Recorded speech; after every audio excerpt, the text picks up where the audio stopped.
Hali ya usalama katika eneo la Ghuba ya Uarabuni imeendelea kuwa tete kufuatia tukio jipya ambapo Irani imeripotiwa kurusha makombora manne ya masafa ya kati kuelekea Umoja wa Falme za Kiarabu UAE, tukio ambalo linaashiria kuongezeka kwa mvutano wa kijeshi katika eneo hilo muhimu kwa biashara ya kimataifa ya nishati.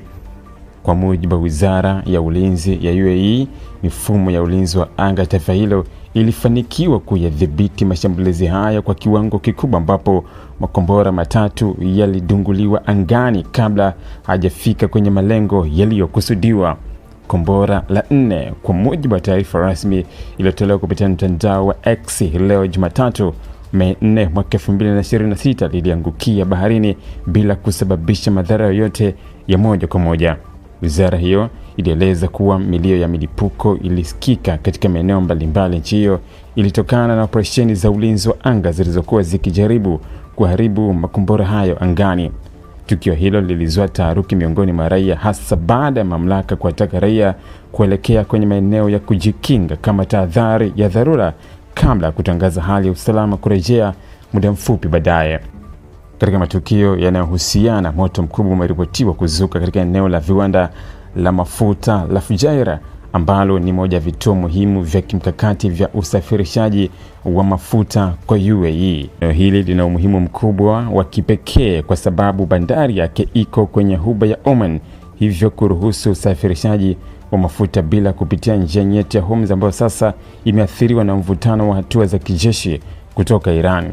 Ingawa chanzo halisi cha moto huo bado hakijathibitishwa rasmi, kuna hofu kwamba huenda ulihusishwa moja kwa moja au kwa njia ya moja kwa moja na mashambulizi hayo ya makombora au operesheni za ulinzi wa anga.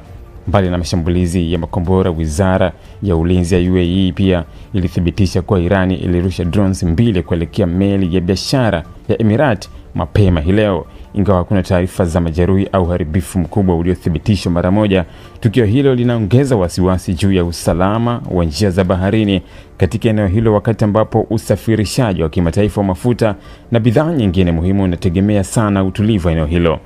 Mashambulizi haya yanakuja katika muktadha wa ongezeko la mvutano kati ya Iran na mataifa ya Ghuba pamoja na washirika wao wa kimataifa, hasa kufuatia hatua ya Irani kudhibiti au kuzuia kwa kiasi fulani usafiri katika mlango wa Hormuz.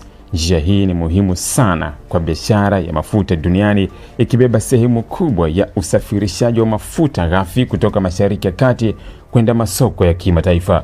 Kwa ujumla, tukio hili linaashiria hatari ya kuongezeka kwa mzozo wa wazi wa kijeshi katika eneo la Ghuba, huku athari zake zikitarajiwa kugusa si tu usalama wa kikanda bali pia uchumi wa dunia, hasa katika sekta ya nishati.